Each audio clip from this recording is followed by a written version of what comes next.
Welcome, dear students, to the subject Growth, Motor Development, and Aging. I'm your subject coordinator. My name is Job, and I extend you a warm welcome, of course, as we try to closely examine how human motor skills develop across the lifespan. So, first of all, this subject will provide you with a really deep and comprehensive understanding of some of the fundamental principles that are related to growth, motor development, and aging. In doing so, we, of course, critically examine how those processes interact to influence human performance and health from conception throughout the lifespan to the end of life. Throughout the semester, we will delve into several key topics, and these key topics are the stages of growth and maturation, where we analyze the distinct phases of human development and we examine the biological and the physiological and the psychological changes that occur at each stage. We will also take a look at some of the social determinants of health, where we investigate how social and economic and environmental factors all impact growth and development trajectories across the lifespan. Of course, we'll also take a look at physical activity and exercise because that's important for you as future exercise scientists. And we'll explore the role of physical activity and exercise in optimizing health and well-being at various life stages, which includes, for example, specific stages in life such as pregnancy or older adulthood. Finally, we also look at aging and its implications, and we discuss not just the concept of aging and what it is, but we also try to understand which structural and functional changes will occur with advancing age and how they impact on movement and physical activity. EHR225, this subject, is of course structured to provide you with a lot of flexibility. It's an online subject, and in that context, you are really the true leader of your own learning, or the true manager of your own learning.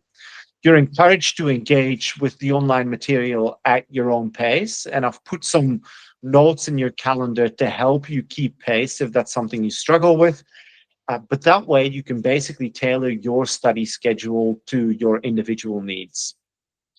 Of course, to support your learning and to foster a sense of community, I've also integrated semi-regular Zoom catch-ups throughout these semesters. And these sessions offer a valuable platform, of course, to review key concepts, where we revisit and reinforce core subject matter, ensuring that you have a thorough understanding of the material and you can ask questions where needed. It also will allow you to engage in small group discussions where you have the opportunity to participate in collaborative discussions with your peers on key topics, but also with myself, which ultimately, hopefully, your learning experience.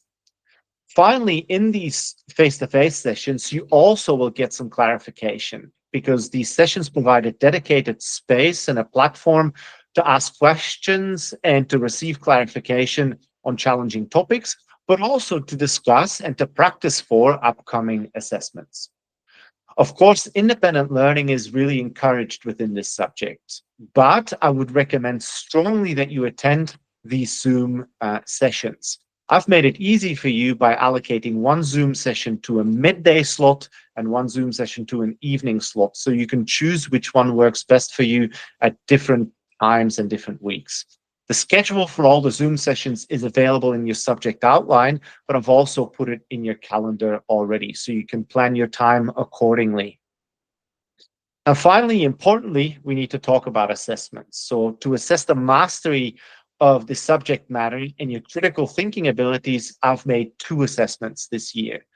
One assessment that's more or less midway through the year, and one assessment at the end. The first assessment was called an adversarial collaboration video. And in this assessment, you're challenged to critically evaluate strategies that are used to mitigate the maturational bias in youth sport. Ultimately, you'll need to work with an AI partner, and we'll teach you how to do that, to develop practical applications for the chosen method of study.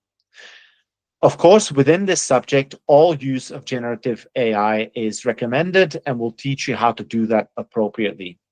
And finally, we'll have an oral examination where, of course, no assistive technologies are permitted.